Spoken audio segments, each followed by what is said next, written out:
Ceni, boa noite. Um prazer te reencontrar aqui no Rio de Janeiro novamente, parabenizar por essa grande vitória aqui no Newton Santos, onde nós tivemos dois tempos um pouco distintos. Um primeiro tempo onde o Bahia, pouco se viu hoje no Brasil um futebol tão bem jogado quanto esse Bahia, esses mesmos 45 minutos, mas no segundo tempo onde o Bahia ele sofreu um pouco mais. Como manter essa intensidade para os próximos jogos e não perder tanta intensidade de um tempo para o outro, Ceni? Boa noite. Eu acho que, na verdade, não é a falta de intensidade, né? Eu acho que a gente, enquanto não fez o gol, jogou da maneira como nós trabalhamos, treinamos todos os dias. Eu acho que é algo, às vezes, mais psicológico do que... Não foi que faltou força, não faltou competitividade, mas às vezes falta um pouco de calma para jogar o mesmo jogo. Pré-gol e pós-gol, né? Então isso é uma coisa que nós temos que melhorar para manter o jogo mesmo, né? Lógico que o adversário se motiva, precisa pressionar mais, mas é algo que com o passar do tempo eu acho que é muito mais mental, psicológico do que outra coisa, porque mudou radicalmente o estilo da gente jogar. Começamos a rifar muita bola, tudo ao contrário do que nós fizemos praticamente no primeiro tempo todo, né? E aí nós tentamos reforçar um pouco mais, como o Botafogo ataca muito, né, pelos lados, bola em profundidade, grande jogo. Nós tentamos reforçar um pouquinho mais com o Rezende ajudando do lado esquerdo, com o Jean Lucas ajudando pelo lado direito. E mesmo assim nós sofremos o gol. Então o que nós precisamos melhorar é jogar o 0 a 0 do mesmo jeito que se joga 1 a 0. Isso é algo que a gente precisa crescer. Ceni, prazer te reencontrar aqui no Rio de Janeiro. Parabéns pelo trabalho. Eu não vou falar de jogo, eu quero falar de trabalho. A gente está notando que o Bahia tem um estilo próprio de jogar, com a sua cara, tem jogado muito bem, e o elenco, hoje é um elenco que você vê, situação de hoje, saiu o Caio Alexandre, entrou o Carlos de Pena, que deu o passe, saiu o Tassiano, entrou o Rafael Ratão, fez o gol. Mas não é só por hoje, tem jogos que o Biel entra e decide. Sim. Quer dizer, você tem um elenco hoje que você pode escolher para cada adversário o jogador ideal, a tática ideal. Queria que você falasse, então, do trabalho desse elenco que você tem e aonde esse Bahia almeja chegar nesse nível que está jogando. Bom, eu acho que é um elenco mais reforçado do que o ano passado, onde nós sofremos muito.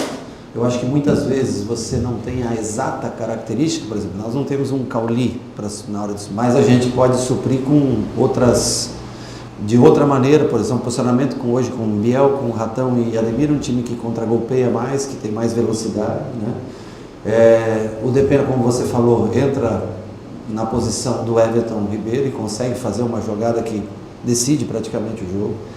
Mais uma vez, assim como foi contra o Vitória, o banco entra e decide os 3 pontos para a gente. Então, assim, isso, logicamente, a gente agradece muito a estrutura que o Bahia tem hoje, e a gente fica sempre atento a tudo, ao mercado, mas hoje você tem algumas peças que podem manter o ritmo do jogo, apesar, né, vou falar novamente que nós precisamos conseguir por mais tempo jogar da mesma maneira, não por causa de um gol, seja a favor ou contra, a gente mudar um pouco o estilo de jogo, mas eu fico feliz principalmente com o primeiro tempo jogado fora de casa, com um time que ganha quase sempre aqui, né, que é o Botafogo, e a gente conseguir pé em pé, fazer o jogo, né, girar bem o jogo. Precisamos de ajustes, claro que precisamos, e onde dá para chegar, nós temos que chegar domingo em casa com o apoio do nosso torcedor e tentar vencer, e assim vai ser, semana a semana. É impossível dizer, eu acho que tem equipes ainda muito fortes no Campeonato Brasileiro, mas nós temos que viver, começar quarta-feira, se preparar para chegar domingo bem. E dentro da Fonte Nova é um time que tem conseguido bons resultados. Rogério, você mantém sua equipe titular pela terceira vez, acredito que é a primeira vez nessa passagem pelo Bahia, terceira vez da equipe titular. Queria que você falasse da importância de manter esse time titular por 3 rodadas, para a sequência da temporada, visando o que você quer, de entrosamento, e já aproveitando para falar também sobre sua escolha do Canu e o do Gabriel Xavier e não o Cuesta, por exemplo. De novo, não é uma crítica ao Canu, que inclusive vem muito bem aos jogos, mas a opção da manutenção dessa zaga titular. Para mim, a manutenção se deve muito em função da velocidade do Botafogo, né? O Botafogo é um time que ataca muitas costas da última linha, e o Canu, o Cuesta fez essa cirurgia, ficou alguns dias parado. Eu acho que o Canu eu acho que por merecimento até, eles fizeram 2 bons jogos, o time não foi vazado. E para esse jogo nós decidimos pela velocidade, em função muito dos 4, eu imaginei até que viria com os 4 atacantes, 4 jogadores de velocidade na frente. Então nós escolhemos, nada que não possa, no próximo domingo, o Cuesta está de volta, vamos analisar a semana de trabalho. Os 3 são super importantes para mim, todos que tem no elenco.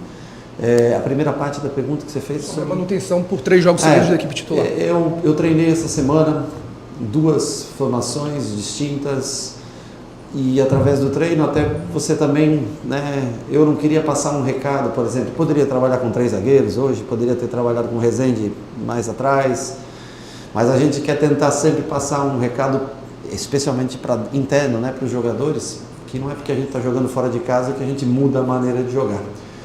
E em contrapartida também nós começamos a sofrer bastante no segundo tempo e aí nós tentamos alterar para ter um pouco mais de força e perde um pouco mais a técnica no meio campo.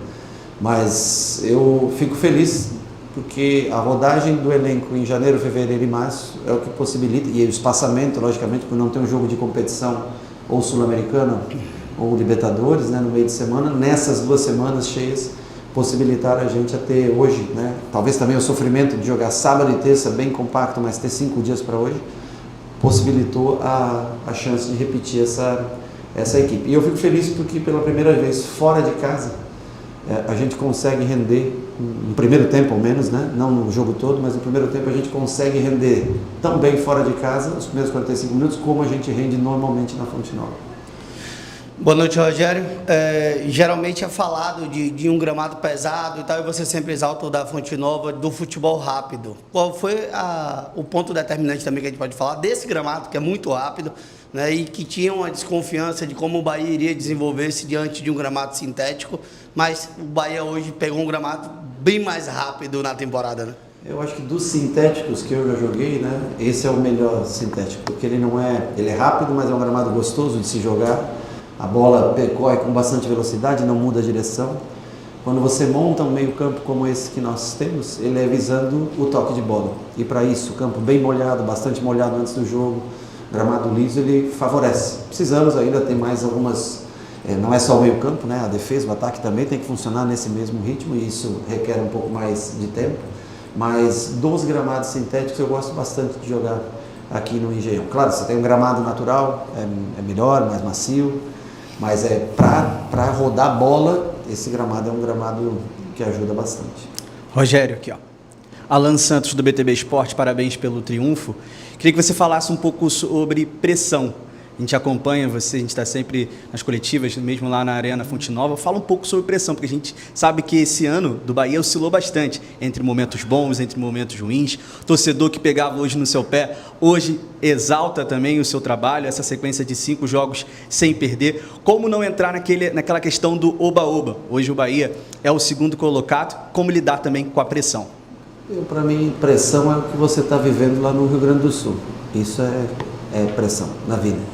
Isso é triste, né? Porque a gente você fala de futebol, mas você vai vendo as imagens cada dia, né? Você vê que isso aqui é muito pouco perto do que as pessoas estão passando, né? Isso é pressão na vida, você perder tua casa, perder família, perder, né? E isso é triste, porque, lógico que o futebol para no Rio Grande do Sul, né? Mas é uma reflexão, eu sei que é muita parte, que tudo tem seu momento, né? Mas é muito triste a gente falar de futebol vendo tanta gente passar por uma situação assim. Cara, meu pai é gaúcho, né? E é muito triste ver dentro de cidade, assim, isso é muita pressão. O que a gente faz, logicamente, dentro do esporte, né? Mas acho que nós temos 26 ou 27 jogos com 20 vitórias no ano. Perdemos uma final de campeonato estadual, isso gera sempre uma pressão, né? Mas eu repito que a pressão da vida que você leva, putz, essa é a parte mais triste. Eu sempre falo que pressão é morar embaixo da arquibancada, trabalhando com salário mínimo. Pressão é perder tua casa, perder filho, perder família. Isso é pressão. Aqui é esporte, aqui é entretenimento. Rogério, boa noite, parabéns pelo triunfo, 3 pontos importantíssimos, desde 86 que o Bahia não tem um começo tão bom assim no brasileiro de momento assim. Mas eu queria falar de 2 jogadores, o caso do Everaldo e o caso do Ratão. O Everaldo, ele é o artilheiro do Bahia, né? Empata com o Vargas e com mais outro, agora eu esqueci, na artilharia do Brasileiro. E o Ratão havia ficado quase um mês sem entrar, por exemplo, alguns jogos atrás, e entrou hoje, fez um gol, como fez também muitos jogos na temporada no segundo tempo, né? Como é que você avalia esses dois jogadores, por exemplo, que podem atuar na mesma função? O Ratão, que chegou a ficar quase um mês sem entrar, o Everaldo sendo o artilheiro do time na competição, dividindo esse protagonismo. Eu acho que cada minuto ele é muito importante, cada minuto você tem uma oportunidade, né? Desde a chegada do Oscar, nós temos 6 jogadores para essa função. E é difícil você colocar todos para jogar. Por exemplo, hoje o Oscar fica fora, o Ratão entra, Ademir e Biel entram. Nós não tem como você usar todos. Então, assim, eu acho que a gente tem que tentar valorizar aqueles que começam, aqueles que entram, a cada vez que jogam, e não se apegar tanto àquele que um vai ficar fora. Não tem como, não dá para colocar todos. E eu lamento, porque eu gostaria de usar mais. Gilberto, por exemplo, já não joga há um bom tempo. Cicinho não entra há um bom tempo. Iago não entra há um bom tempo. Mas vai chegar um momento que eles já são muito importantes no dia a dia. E vai chegar um momento como o Depena foi importante, como o Ratão foi importante, como o Biel foi importante no Barradão, como o Everaldo foi importante no Barradão, como o Everaldo fez falta nas finais lesionado, como o Cicinho fez falta no primeiro jogo da final lesionado para entrar numa lateral esquerda. Então, assim, demonstra que é um grupo pequeno, porque o grupo todo praticamente estava aqui hoje, 22 jogadores de linha, tem os que estão lesionados mais sérios, vão demorar um pouco para voltar. Mas são caras comprometidos. E cada 10 minutos, 5 minutos, 20 minutos pode te gerar mais minutos no futuro. E é essa concorrência que a gente tenta estimular. Ratão, facão fantástico, ataque ao espaço, como a gente pede, Depena, uma bola de camisa 10, uma enfiada de camisa 10, na hora que o Gregory salta para o Jean Lucas, o Ratão já faz o movimento. E nós conseguimos, no segundo tempo, vencer a partida naquilo que o adversário tem de melhor, que é atacar espaço.